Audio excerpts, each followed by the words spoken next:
Hi, I'm Erin Power. And I'm Laura Rupsis. We're certified health coaches, and this is Health Coach Radio.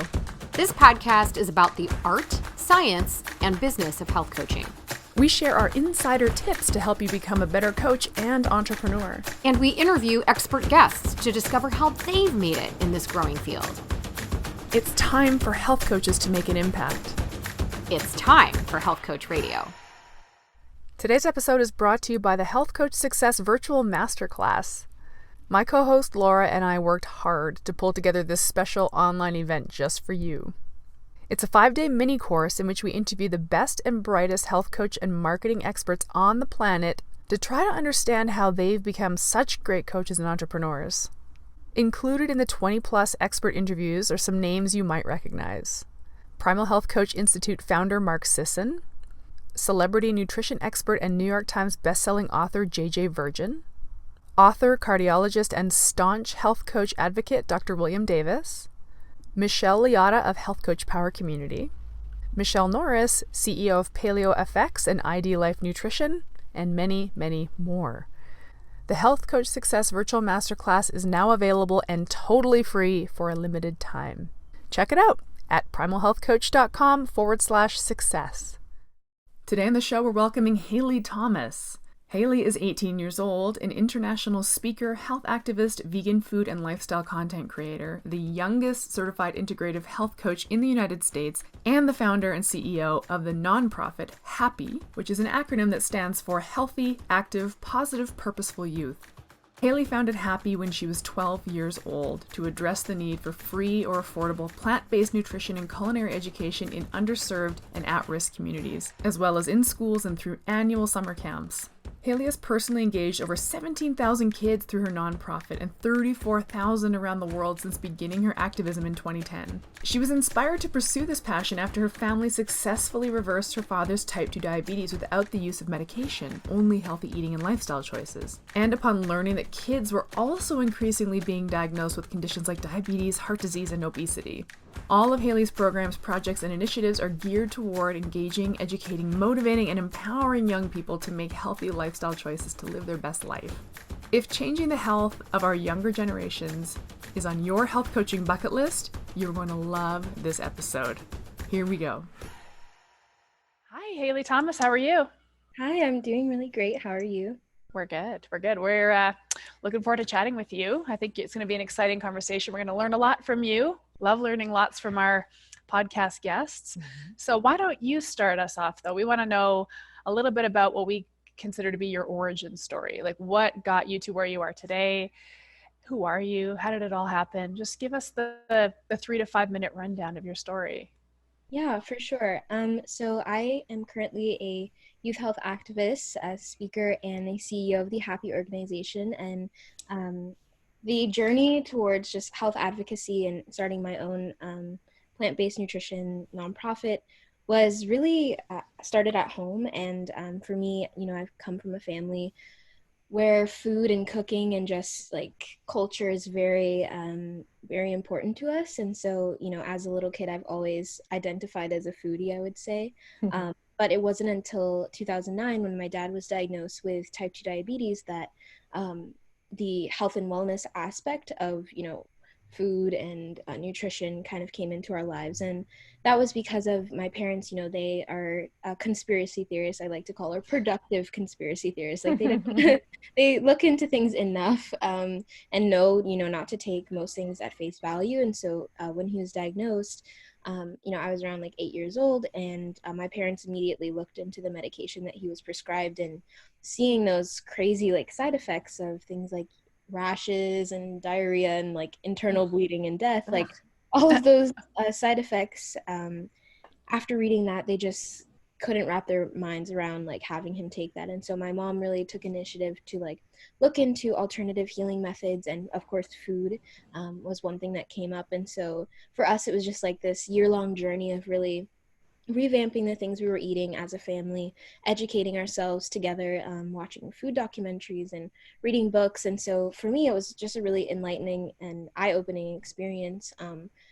Coming from the perspective of a kid, I think I was definitely just shocked at how in school, this information was not provided at all. And in my physical education class, like it was just running or or like freeze tag or like dodgeball or something, and that was considered like health and wellness. And so um, seeing this whole other side of it and being exposed to that was just really shocking to me. And then learning about kids having type 2 diabetes and heart disease and suffering with obesity, all of that just really struck a nerve and inspired me to start telling my story about learning about food and nutrition with my dad. And eventually we were able to completely reverse his condition just by changing our lifestyle and our habits. And so without the use of medication, I think it just showed me the power of food, and I knew I had to share about the things that I learned and how important it is for kids to get in the kitchen and learn about what's in their food.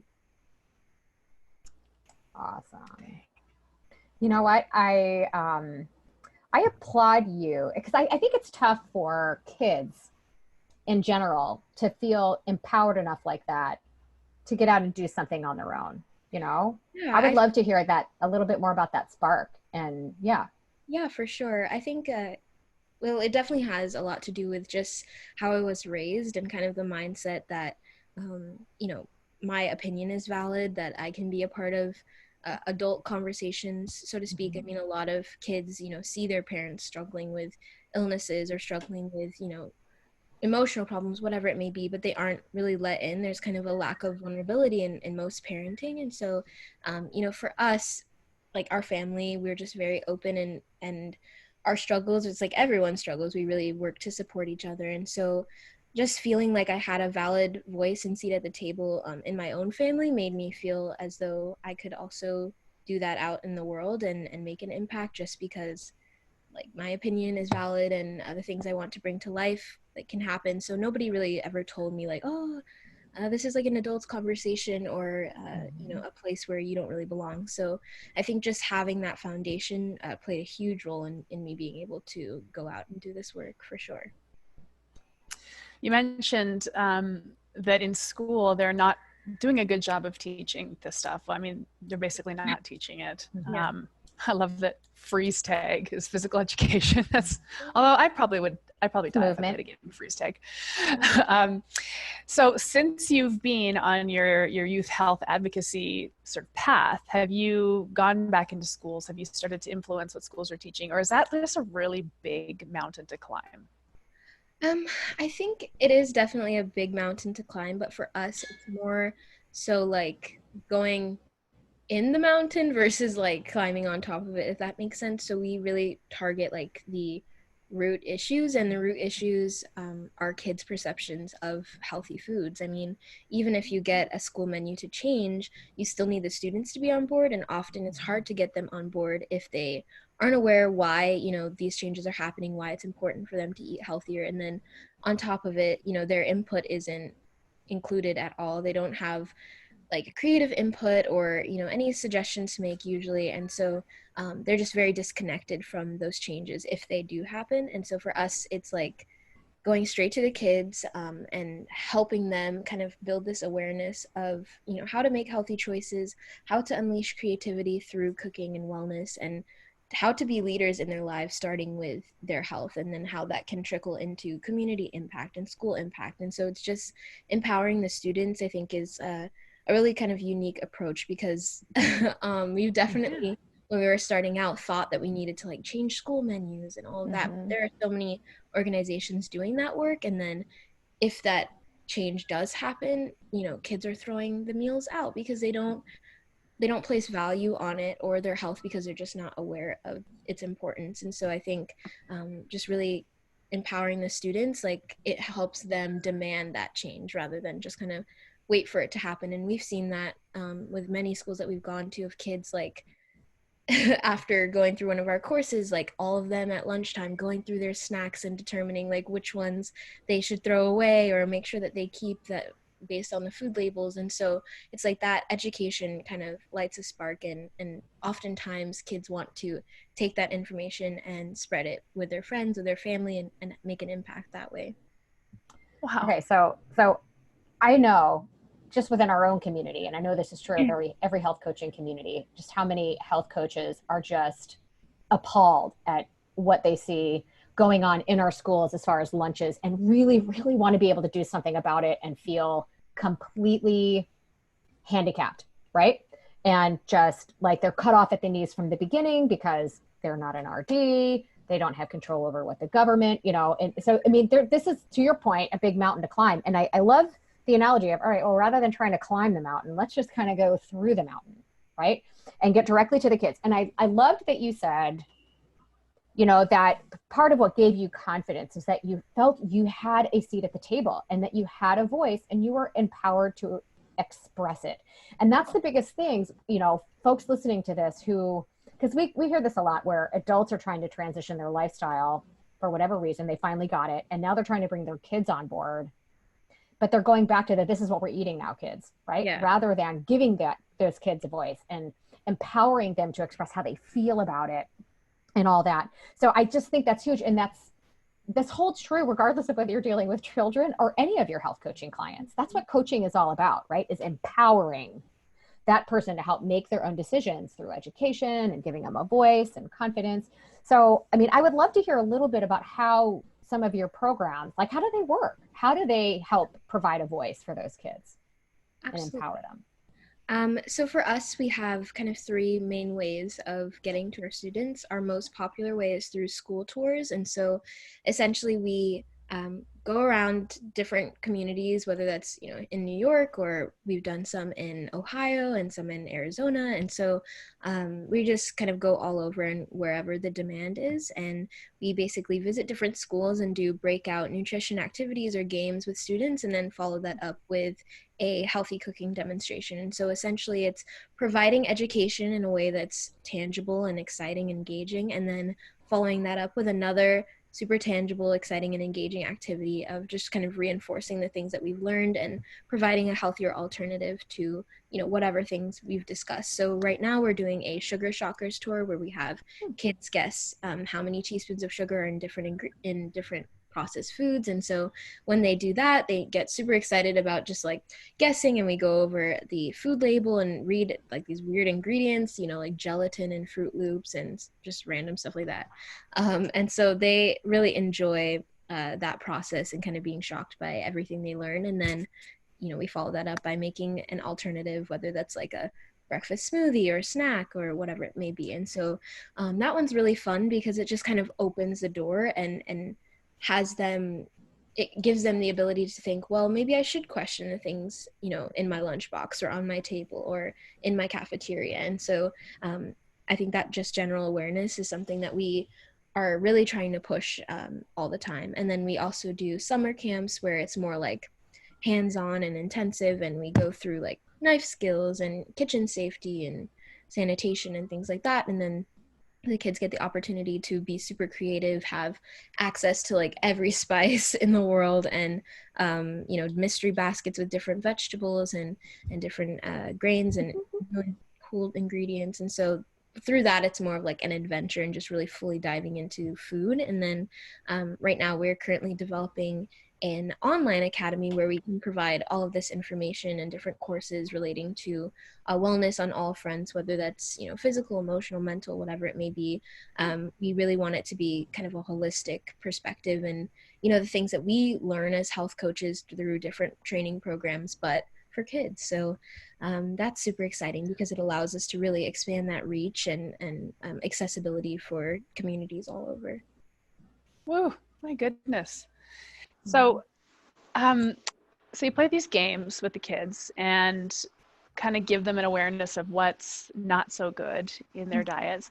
And do you relate it back to how they feel? Is there an element of like educating on like, if you remove this and or replace it with this is what you can expect to feel in your body? And this is kind of how the body responds to that. Do you teach them that stuff? Yes. Yeah. So it's really about making wellness feel relatable. I think often if there are nutrition education classes kind of weaved into like PE, which I experienced in middle school, we did like one course out of like the entire semester on nutrition, and it was just like learning about calories and like different vitamins and that they're good for you, and that's basically it. And so for us, we want kids to be able to relate to the health benefits of these different foods. So, this certain food for brain health to help you on your tests, or this certain food to help build strong bones so that you're, able to perform in your sports or games or whatever it may be. And so relating it to things that, they can see effects of in their life, I think that's a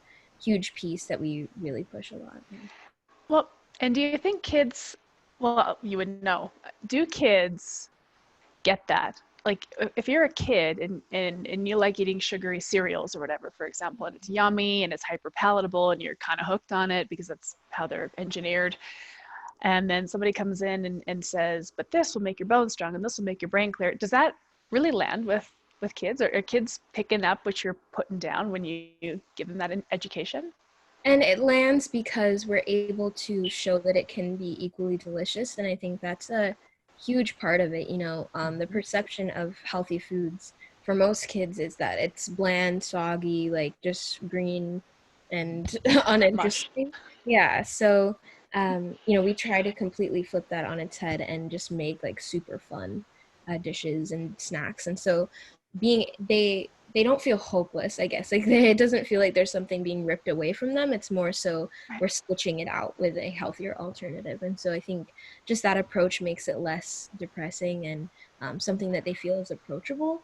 And, we encourage the kids to like take it at their own pace, of course, because everyone's health, different. We all work differently. But we definitely like tell it how it is. And I think it's more so, it always ends up being up to the person, an individual, family, whatever it may be, to make those changes. But that just general awareness and like, oh, healthy foods can taste really good. And maybe it's, it wouldn't be so bad to cut down on this. And again, we've seen kids like throwing away snacks right after our classes. And so I think most times they're pretty, like, they latch onto it really quickly. Actually, we had one Sugar Shockers presentation in White Plains, and it was the funniest thing I've ever seen in my life.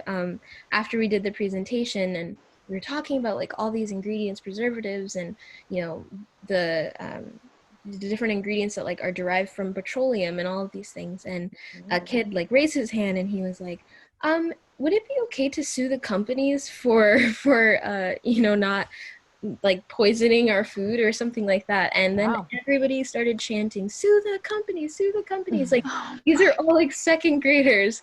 And my mind was blown. So I think, kids we're just different nowadays as well. Like I think we're able to make a lot more connections, and we are very good at like attaching a problem to a solution. And I think maybe we've always had that ability, but now with the exposure to so much and to be able to learn from so many different generations, and I think that in itself just kind of plays a role in how we process information.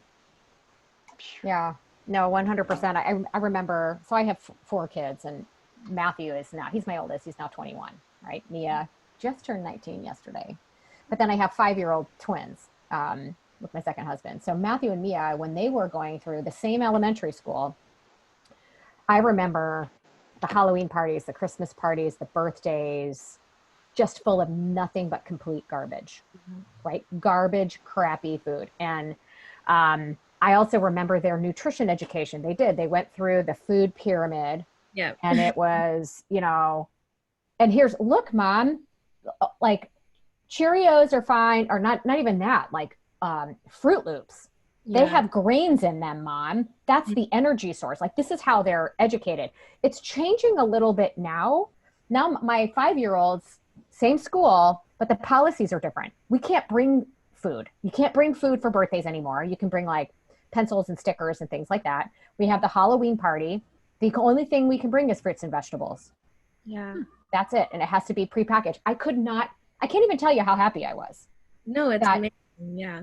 And amazing. It's demand for sure of the parents, and like awareness just increasing. Because I definitely remember those Halloween parties as well, with like all the sugar cookies and everything. Yeah. And all the candy, right? Because that's Halloween.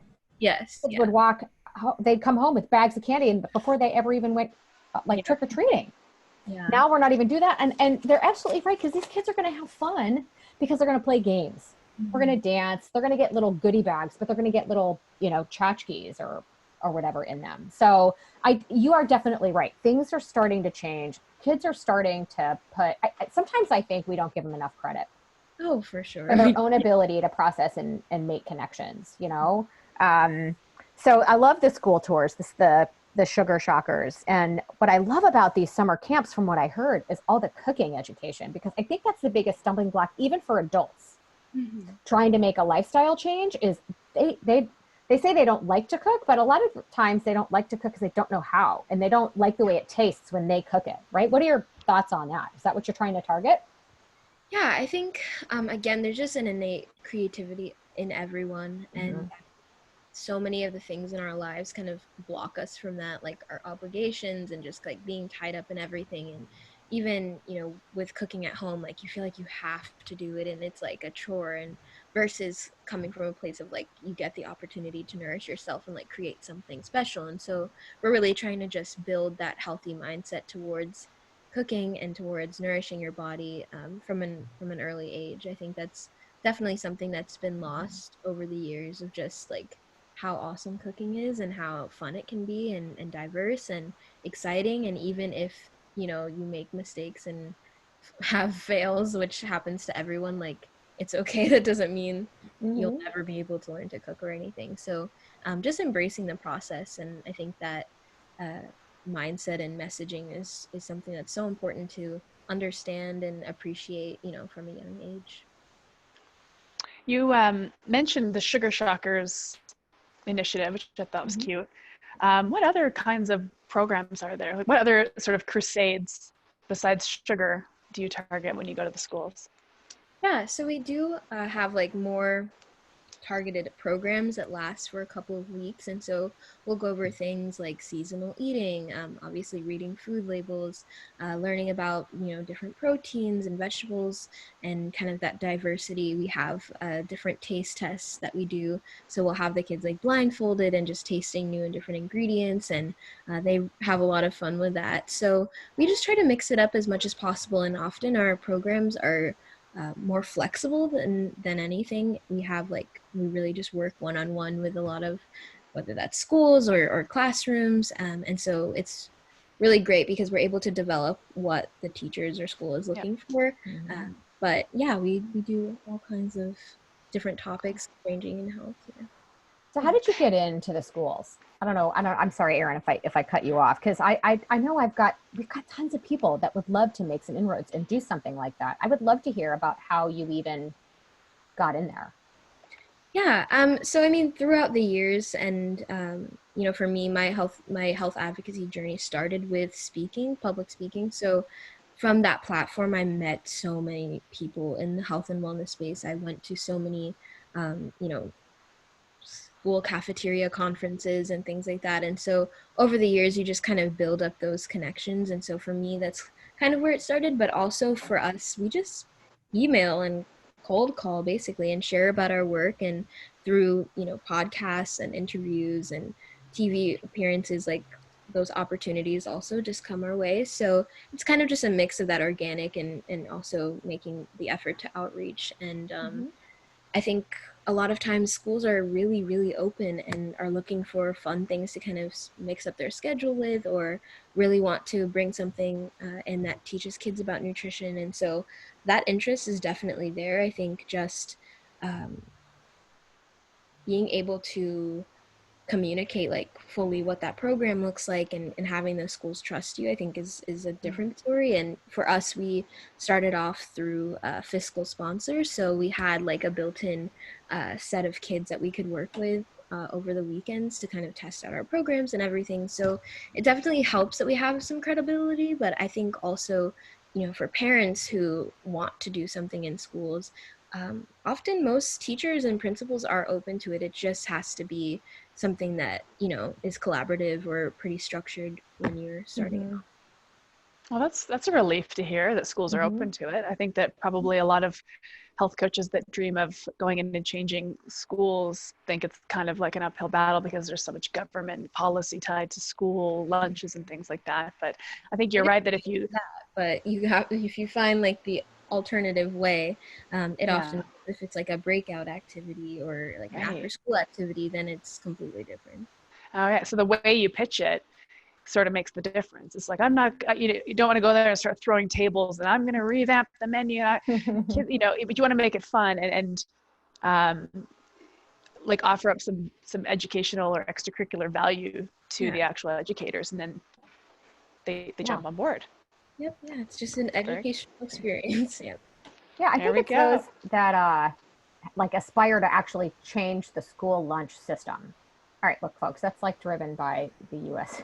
Like that's driven by like the top down, right? So let's figure out how we can make some adjustments from the bottom up. So you're going to the actual individual schools, it sounds like, reaching out to individual people with an idea, right? That's entertaining and educational, rather than having to go through the school district or go through any kind of, and I think, can you tell me a little bit about what age groups in particular you're going after? Because I would think if you can catch them younger, it's got to be a lot easier than trying to go after high schools. But yeah, our programs are 2nd through 5th grade, so that age group is just perfect. They're like sponges at that point, and they really do enjoy just like being hands-on and playing these different games. So they're already just enthusiastic about it, I think, because it's just a break from their normal school schedule. But then once they get into it, they really do have some fun. But yeah, that's our sweet spot for the age group. That's awesome. And are the families involved? So we have over the years done programs with parents and kids. Right now we're just focusing on kids, but we are developing for the future in like next decade, which is insane that we're entering this whole new era. But yeah, so we're planning things to do more parent involvement, but we've really just been kind of establishing ourselves here in New York because we just moved here like 3 years ago. Yeah, 3 years ago. So we've been making those connections and relationships and collaborating with different organizations. So we're just kind of making our way here and building out from there. Yeah. So when the kids are in school attending these sessions and getting excited about it, so the onus is on the kid to bring that into the family and say, Mom and Dad, I learned this at school today. I really we could try this recipe. Like, are you giving packets to take home to help the kids get the parents excited? Yes, yeah, and we do also have emails that go out to the parents describing like what the kids learned and just sharing about the work that we do. And so if it's not us spreading that information, absolutely the kids are always telling their parents about what's going on. And after camps that we do, usually we're able to see more of that interaction, and we've had kids begging for blenders for Christmas. And there's like one kid that like ran up on her mom when she was getting picked up, and she was like, you need to stop adding this much sugar to your coffee. You need to fix that. Yeah, so they definitely are just like eager to take initiative, which is just so great to see. Oh man. Yeah. So sweet. Oh my gosh, you're so right. I just think back to when Matt and Mia were younger, they were much more susceptible to this kind of stuff at a young age and wanting to be healthy. And it isn't really until like now, once they're in high school and they have the ability to make their own choices for lunch in a lot of ways, right? Or they are just more mobile and they can go hit up a McDonald's or whatever. If you get them younger, they're I mean, I wonder what happens there. Like, I wonder what happens there. Like, I don't know, Haile, like maybe you don't have that data yet, but like if you get a kid in the 2nd grade, like what happens to that kid when he's now in the 11th grade and he's got his driver's license and he's, he can go to McDonald's for lunch. Like that'd be interesting data to get your hands on when that length of time kind of goes by. Yeah. No, we're excited to get to that point where we can collect that type of data. But yeah, I mean, I think it's just like, it's all about the habits and mindsets that you instill as early as possible. I think and even, in making healthy choices, it's also very much like a social thing. Kids don't want to be like outcasted for it, but now as our culture is shifting to where like eating healthy and being well is like cool, I guess, so to speak. I think it's going to alleviate a lot of that social pressure and just having it where like people are really introspective in the sense of like following their diet or whatever works for them because they know like that's what works for them versus like trying to eat what other people eat and being influenced in that way. Well, and kind of off topic, but not really. What I'm really curious about is if we can get these kids eating better at a younger age, what is the impact of better nutrition and better just healthy habits in general on puberty and the hormonal impact on what, because that's a lot of what's going to drive the crummy like food choices, right? Is this your hormones are all over the place, you're stressed out, you're just generally unhappy, like I want donuts, right? Versus if I'm just metabolically a Chill. healthier person. Yeah. I'm wondering just if, I would love to, oh, Haile, we got to track this data, girl. We got to figure out how to help you like track this data and see how this really makes a difference. Because if we can, I'm super excited about this. I don't know. Yeah, We're going me to too. cut the talk offline about this whole concept, because if we can keep these kids healthier, metabolically healthier and more hormonally in balance, even through puberty, what does that then do to acne, which ruins confidence, weight gain, hormonal weight gain for girls as they get a little bit older, and a boy's ability to mature properly, right? With testosterone. What were you saying? Well, I mean, like you're making my wheels turn, Laura. Sorry, Haile. We're just gonna run with this now. Sorry, girl. But like, because all the hormones that are added, for example, to like animal dairy, let's say, like there was this trend of girls having their periods earlier and earlier and early, like 10 years old, you're getting your period, like completely like puberty is happening earlier. And then when these girls are now maturing into adulthood, they're struggling with like endometriosis and PCOS. Like middle-aged ladies with PCOS might have PCOS because of the crap food they were eating when they were 8. It's just like, it's a huge, huge rabbit hole. Yeah, it's pretty insane. Yeah, I think that would be really amazing to track for sure. Yeah, you got to track it. So where did this, so you were telling us the story about everything that happened with your dad. What was the aha moment where, what was that like for you? And you're like, I want to do something about this. What was your kind of first step? Because I do also know from just the health coaches that we talk to, this idea of a nonprofit advocacy effort comes up, right? But a lot of people are like, I don't even know where to start. And by the way, and I hope you don't mind if I bring this up, you talk about like years ago when we started, like how old are you now? I'm 18. Yeah. So you started this, you were a child, right? So clearly you had the support of your parents, but tell me a little bit about what that spark was, what your first step was down this path. And I want to talk about your nonprofit, because I'm sure we'll have some people that might want to contribute to that. Yeah, for sure. So for me, I was just really overwhelmed with everything that I learned. And I think that's just like a common theme when you learn something so shocking. And, I think it was like watching Forks Over Knives or one of those documentaries. And I was like, what? How is all this happening? Like, I just go and pour my cereal and go about my day. And there's like all of this on the back end. And so just kind of that in itself, and then changing our habits, whatever, just continue to kind of make my mind kind of just think deeper about it, and how my friends weren't really aware. And so my first attempt to really share this information was definitely unsuccessful. I again didn't know like what the right approach was to sharing this information, and so like I would see my friends like with pizza or chips, and I would be like, you're clogging your arteries, like you can't do that, or whatever. And it just obviously like judgmental kind of attitudes, like don't go anywhere. And so I kind of had to reevaluate that situation, and I just went to my parents and was talking to them about how I think everybody needs to know about this, and it's almost like it should be a birthright for people to understand what, like how the foods that they put in their bodies affect them. And so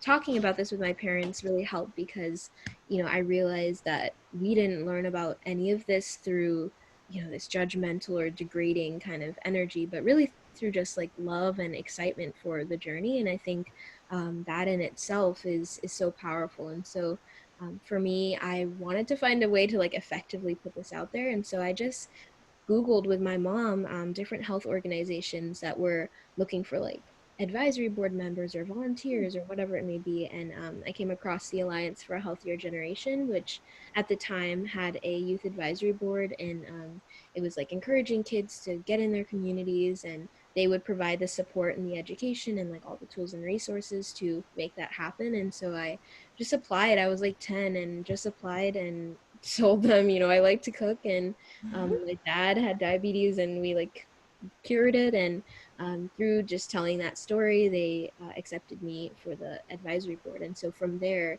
that's really just where everything kind of started. And it's just been a domino effect since then, with every opportunity they gave me to, speak or do a cooking demo or whatever. There was just more opportunities would come out of those events. And then as I continued to like speak and do media stuff, I worked with Hyatt Hotels for a couple of years on revamping their kids menu, and so we like healthified it a little bit and made it more sophisticated, and so that was really fun. And through that, I just got like a lot of media opportunities, and it was really fun. And I didn't expect any of that out of it, but I just realized it wasn't really making the tangible impact that we wanted. Like I didn't feel like I was actually getting through to kids. I was talking to a lot of adults and like corporate people who wanted to be inspired to change their, policies or menus. But kind of wanting to just like be hands-on and really on the ground was a huge factor for me. And so again, I just like went to my parents and we were just brainstorming ways I could help. And my mom was like, oh, why don't we like start a nonprofit? And we had no idea what we were doing. And I think it's finally evening out where we sort of know what we're doing. We really have most things down pat and systems in place that like work. But yeah, starting out for the first like I would say 2-3 years, it was just a lot of trial and error and just doing to learn from that experience. And I think a lot of us are really afraid to just do. I think there are so many examples of like how to do it perfectly, but at the time, kid activists and like kid CEOs, that wasn't really like as popular as it is now. It was just kind of starting, and so there was no framework to really be intimidated by. So we just did whatever and kind of made connections and just talked to people and tested out different programs and ideas. And do we want to do like a little chef's garden camp, or do we want to do this? And we would just test that out and kind of see how the kids responded to it and really learn from the communities we're working in and understand them. I think initially when we started, we were definitely coming from a place of privilege, and I don't say that um, to say that like my family is super privileged or was super privileged at the time, but you know we were not impoverished in any way. And for us going into underserved communities and talking about like smoothie bowls and arugula was like not anything that would go over. And we definitely had to learn that the hard way. But I think just really paying attention to how you're spreading this information and the tools and resources that are accessible to these communities, that was a huge learning curve that we had to overcome. And again, just talking to the people you're working with versus just kind of throwing all this information out there and hoping something lands, versus really making it customized, making it something that feels special and non-intimidating. That was something that we really had to learn, and it could only happen through just trying it out. And so yeah, this was most of our journey, and now we're able to be really intentional and focused on what we do, which is great. So yeah, a lot of immersion. That's probably a good takeaway for anybody out there who is interested in advocacy of any kind. Just start volunteering, find organizations that already exist, and learn how these organizations run from within. I am feeling very inadequate about what I was doing when I was 10 years old, because it wasn't anything that cool. You're doing what you're supposed to do. Everything works out. You probably get that a lot, people feeling intimidated by your ambition. Yeah, I do.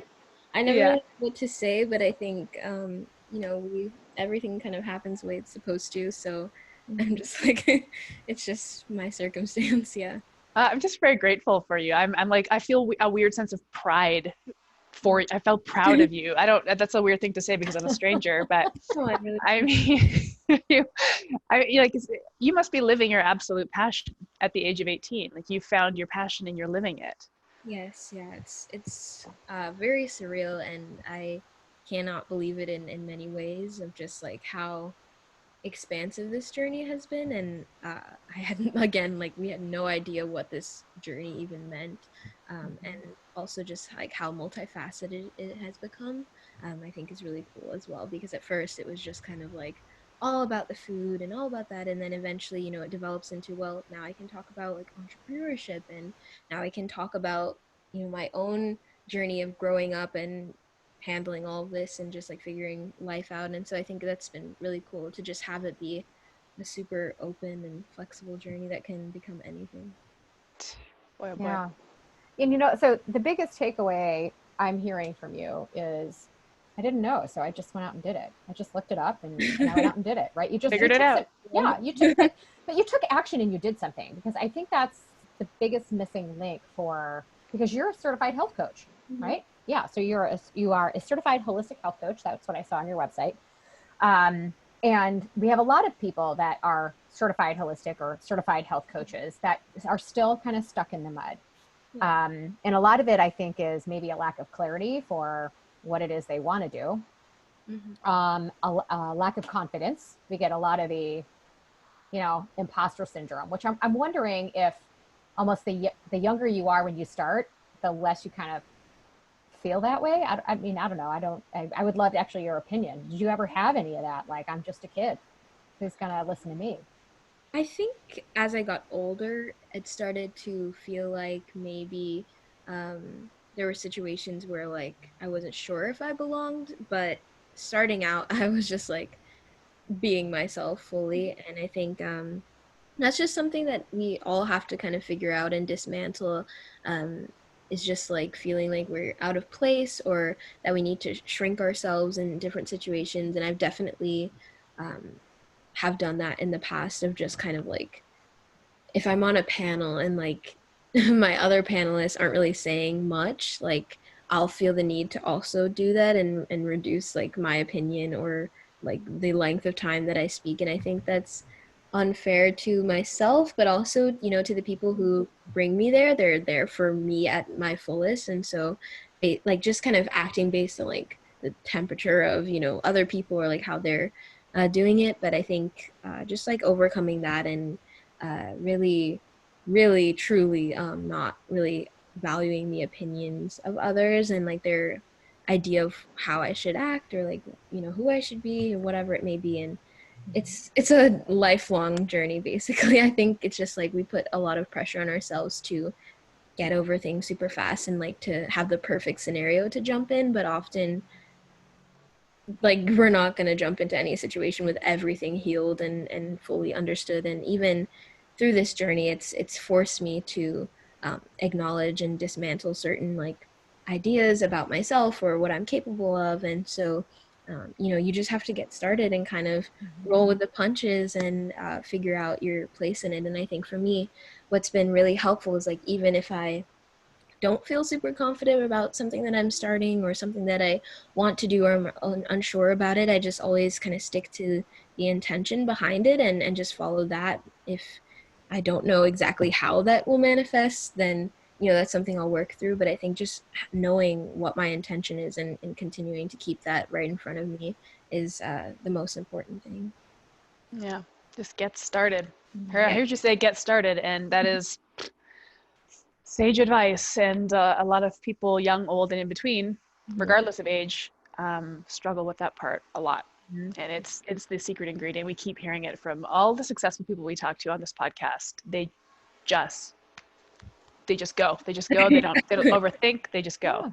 Yeah, you'll never really know fully. And also we have incredible access to resources and mentors and the ability to learn in all forms. So I think just that, like, again, I had no idea what it meant to be a CEO, but I could Google it. So that helped a lot. And I think, yeah, just kind of jumping in and I'm grateful for those resources that we have access to. Now you can lie on your couch. Hey Alexa, how do I become a CEO? Right? My girls know how to do that now. Alexa, what's the weather? Alexa, play Kids Bop Kids. Like, they're just, Alexa knows everything. I know. I know. Yeah, so you're the CEO of your own little company, right? Or big company. I've seen your website, right? HaileThomas.com. You have your nonprofit, which, so correct me if I'm wrong, the acronym is HAPPY, HAPPY, Healthy, Active, Positive, Purposeful Youth. Yes? That's a great acronym. Isn't it? I know.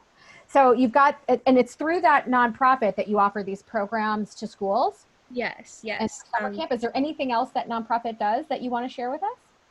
No, those are our main. That's it. Okay. Yep. Which I don't mean that like, I mean, that's a lot. So, but you also have a podcast. You do speaking engagements, right? You do panel gigs. Like you're a media star at like 18, probably before you were even 18. But you were telling us before we recorded, you are about to drop a book. Yes. Right? I'm so excited. So tell us a little bit about that. What's the book about? What's it called? And tell us about how you started that, because I know we've got lots of people that would love to write a book too. So Yeah. So my book is called Living Lively, and it's coming out next year, next spring, with HarperCollins. And it's very, very exciting. Again, it's just kind of one of those pinch me moments, and it's insane to me, especially because even before I started all of this, I've always loved to write. Like, I would write these insane, weird stories, I guess, as a little kid with like all these crazy creatures and things. So just writing has always been something that I've loved to do, is just like a random hobby. So to actually like be working with one of like the top 5 publishers in the entire world, like it blows my mind every day.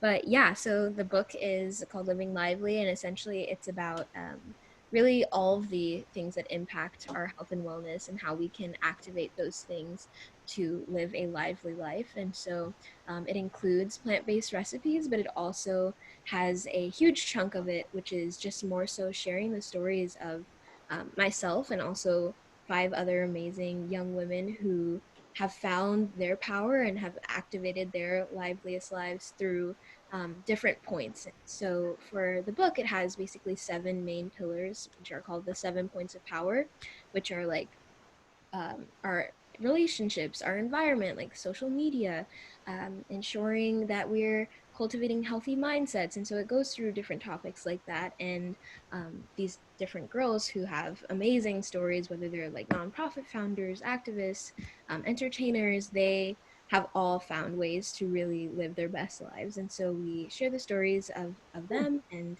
the things that they've learned along the way, but also tangible advice and tips on how to do that yourself. And so it's kind of like, what I like to call it is like something kind of like a human 101 guide, like the thing that we were never really given in terms of how to frame our experiences. I think it's something that really empowers us to take every challenge, every obstacle as an opportunity to learn and grow, and to, you know, be gentle with ourselves and kind with ourselves as we work to improve, whether that's, you know, mentally, physically, emotionally, whatever it may be, to just really make that process something that's enjoyable and non-judgmental. Because I think, you know, for a lot of us, that that voice in your head and that pressure on yourself to like be perfect and to make everything right and to look a certain way based on, you know, different standards or whatever it may be. And so for this book, it's just dismantling all the ways that we've been influenced and creating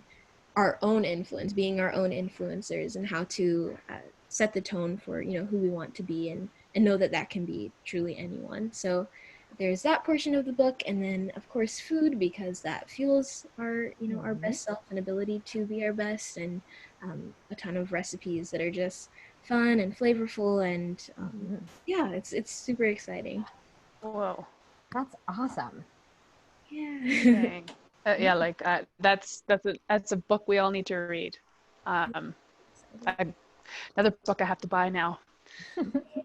um, that's, you know, I really don't want to continue bringing this up because I'm sure this gets old for you, but to be your age and to be able to educate, like everything you just said to describe that book was like, yes, yes, yes. Oh my God. Culturally, yes, we all need this, young, old, in between, no matter what age you're at or what level of maturity you're at.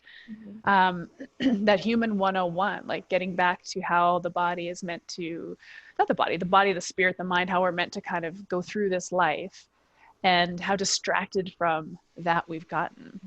I appreciate that you're writing this book. You're right. We don't have this manual. We don't know what we're doing. Right. We really don't know what we're doing. We're trying to figure it out, and everything's changing so quickly.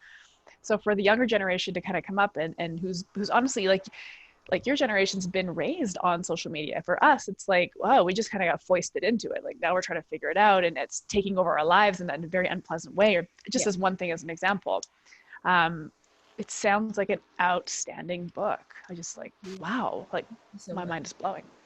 Can't wait. When does it come out? And it's coming out in spring next year, so sometime around here. Yeah. So was this concept your idea that you pitched to HarperCollins, or had they seen you out there speaking and saw your following and approached you about the possibility of writing a book? How did that come about? Yeah, so this concept was and is entirely mine. Last year, I randomly met like the best book agent ever. I work with the Lisa Eckes group, and so I the year before in 2017, my mom and I, like in maybe December, I was talking to her and I'm like, I really feel like I want to write a book and I want it to be like legit. And I was just like brainstorming all of these different ideas. And originally, my idea was like for the book to be called True, which was like about like being your true self and everything. And I knew I wanted it to have like a self-help vibe to it, but also include recipes. But I was just talking to my mom about it, and she was like, yeah, that, like it's time for you to write a book or whatever. And so I kind of just like put it out there. We're big on like manifesting things and just like centering your energy on the things you want to see in your life. And so I was just like, my mantra is amazing things are happening. So I just kind of put that out there and let it do what it will, and know that, you know, whatever timing or opportunities that come my way are meant for me. And so just knowing that and kind of having trust in that has been a huge part of my journey in general. But in terms of the book, I was like, it's gonna happen if it's supposed to. So a couple months later, I was speaking at an event which I'd been booked for months, and my mom and I and my little sister was there with me. We went to a panel that was happening before my talk, and so we just wanted to like check it out, whatever. And so we were sitting in a row, and there was a lady sitting in front of my little sister, and my sister's short, so she's always complaining about like people blocking her view. And so she's like, I can't see, whatever. And my mom and I were like, come on, we can just like sit somewhere else or whatever. But the lady turned around and she was like, oh, why don't you guys like join me up here? And so we went and sat with her, but we hadn't really communicated that much. We watched the panel, and then I went up to speak. And so apparently while I was speaking, my mom was talking to her, and basically she's like a book agent that writes cookbooks, like helps all these vegan chefs and like amazing authors like write books and get them published with the biggest publishers. And like they've worked with Julia Child and stuff like that. And so I was like, what? When my mom was telling me this, and literally on the spot, like on the day of, I signed with them after telling her like everything about what I do and my vision for this book. And so it was just wild. Like I could not believe that all of that was happening. And again, this is something that I was booked for months, but just the fact that I was talking about it with my mom like a couple months prior and just really like setting that intention to get it done was crazy. And so all of last year I worked on the book proposal. It took me like 8 months to write it. It was like 100 something pages. And I just really wanted to make sure that I like fully understood what I was offering and what I wanted, you know, readers to take away from it. And then we had almost a year ago now, we had a whole week where we got to go in person and pitch to all the different publishers. So it was so cool, like going to Penguin Random House and um, Hachette and going to like all of them. It was insane. And so we went to Harper, and they just fell in love with the concept and really, really understood it. And I think that was just like a total sign that it needed to happen with them. And it's been just so amazing working with them. I have the best editor ever. And yeah, it's been really, really fun and challenging, but exciting all at the same time. So it's been great. Wow. Talk about manifesting. Is there a chapter on manifesting in your book? No, there is not, but I think it's kind of like an introduction to that type of stuff. I think it definitely breaks the barrier between all that stuff and, you know, every day just like having that set mindset that's positive and encouraging. Yeah. Amazing. So who are you talking to in that book? I mean, do you have this avatar reader in mind that you're writing to and writing for? Yeah, I would say ideally the audience is like late teens, early 20s, but I know that the book is going to apply to so many different people just because I'm in the book. We're able to really allude to different experiences through the stories of these young women. And these are themes that are just human themes, you know, so the age group doesn't really matter at the end of the day. I wrote it with my peers in mind, but um, it's a story, I think, and just a book in general that can reach everyone, I hope. Yeah. So, Haile, what does your future look like? Have you envisioned what 10 years from now, 20 years from now, you'll be doing 30 years from now? Have you thought about that? I actually hate thinking about that. Just because I have already been struggling with like feeling old, which is, I know, ridiculous. Because like You're just an old soul, girl. That's no, what it is. I think it's just because I've been doing this for so, like, it's 10 years next year. Mhm. And I feel like I've been doing this for so long, so I just feel like I'm old in general. But um, yeah, I think I tend to not really think that far ahead. I feel like so much can change, and Mhm. um, I tend to like kind of go with the flow, set goals for like a year or two in advance, not like Yeah. 10. But yeah, I think just kind of following my passions, and again, that intention will give me the outcome that I really want. But you know, writing a book was something that I had in my future plans, and now that's something I get to do. So I definitely hope I'm a best-selling author in 10 years, Yeah. and hopefully next year maybe, and that would be great. But yeah, generally just continuing to spread this message and continuing to help people just feel okay with being human and feel okay with prioritizing themselves, and really taking care of themselves, and engaging in the things that make them happy. I think as long as I can spread that message, I'll be happy with it. You know, and that's such an important message for a young age, to that it's okay to prioritize yourself, and you Yeah. have to, because we see this as a huge issue with adults, in particular parents, right?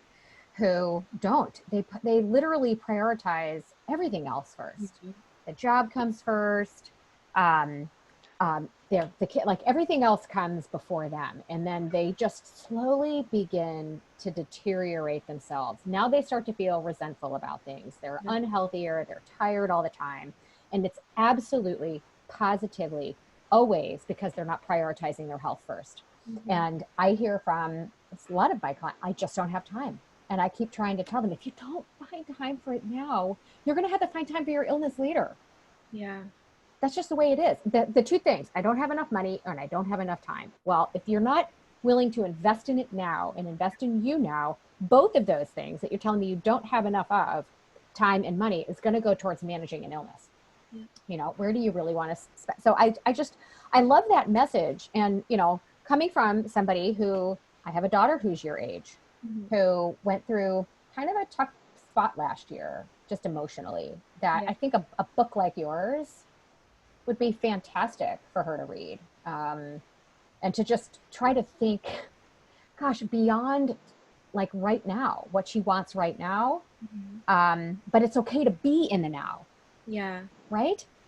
Yeah. Um, and just sort of rethinking some of her own priorities and really what's in her own best interest, right? Absolutely. And that's definitely, and what's interesting is even like while writing this book and managing all those deadlines and everything else that, you know, I get to do, I've definitely struggled with that as well, of like not prioritizing myself, which has been an interesting contrast of like writing about this, but not necessarily applying it. And so, you know, midway, I really realized that that was something that I had to do. And I think showing myself that no matter what like pressure or obligations are on you, like this can happen. There is time available, and it's just like that again, that intention and deep care for yourself, that you kind of say no to things, and understand that your time is precious, and understand that, you know, you're worth that investment. I think that is a big piece of it. And so experiencing that while writing a book about it has just Mm-hmm. added, you know, more, I think, just love and commitment to really making this book the best it can be, because that's something that we definitely struggle with, I think, just as women, especially, of prioritizing ourselves and saying no. And and kind of just thinking about ourselves in the big picture, and not letting like everyday little favors and things like that just take over your personal schedule and personal wellness routine. Yeah. Boom. Boom. I've really, really, really, really loved chatting with you, Haile. Thank I you want so to thank you for, oh my gosh, all your wisdom and your knowledge, and your passion for this is just palpable. And yeah, I'm thrilled that we have you doing this important work. And I hope that you inspire a lot of people to do a lot of cool, amazing, incredible things. And I know that you will. Thank you so much. So tell us where we can find you. Where are you in the world where people can learn more about you and what you're doing? Yes, so if you'd like to just learn about my work in general, you can visit my website, hailevthomas.com, Haile, no Y, and about the nonprofit is at thehappyorg.org. We're on social media at thehappyorg, and then my personal Instagram is Haile Thomas. I don't really use like Facebook or anything like that, but Instagram is usually where you'll find me. I do have a YouTube channel with some videos up as well, like recipes and things like that, but Instagram is normally where it's at. Yeah. Some of those recipes look delicious. I was looking at those. Oh, so side note, do you develop your own recipes? Like, who develops all that? Yes, Huh? yeah. I develop recipes, edit my videos, produce all the stuff that you see. Yeah. Wow. Wow. Fantastic. I'm gonna have to learn how to delegate eventually, but Yeah. I'm sensing that, but I always want to be really hands-on with the creative aspects of things. So yeah. I love it. I love it. So fantastic work. We're thrilled that you were able to carve out a small little piece of time for us here. And I agree with Erin. I think you're going to inspire, I hope you inspire more people your age, actually. But I also hope you inspire people to don't just count the kids, right? They understand more than you think they do. And they are going to be the wave of the future. If we can, Absolutely. not that we're throwing the parents out with the bathwater, but if we can really focus on starting these kids off in a better place, I really think that's the answer. So yeah, I mean, I feel optimistic. I feel a million times more optimistic about the future of our species than I did an hour ago. Like, well, that's great. Yeah. I'm really glad. Yeah, and I think it's important for all generations to value each other. I think, not one generation alone is going to fix everything. And, that's something that we hear now, especially like with the climate issues going on, is that like your generation's going to fix it. Like, no, this needs multi-generational support and effort. It's all our planet, it's all our humanity at stake. So I think, it's something that we're going to need, that mutual respect and understanding, and bridging those generational gaps through just like compassion and understanding each other and the situations and issues we have at hand. So it takes us all for sure. Absolutely. Well said. Thank you so much, Haile. Thank you so much for having me. Thank you. Bye-bye. This podcast was brought to you by Primal Health Coach Institute. To learn more about how to become a successful health coach, get in touch with us by visiting primalhealthcoach.com/call. Or if you're already a successful health coach, practitioner, influencer, or thought leader with a thriving business and an interesting story, we'd love to hear from you. Connect with us at hello@primalhealthcoach.com and let us know why we need to interview you for Health Coach Radio. Thanks for listening.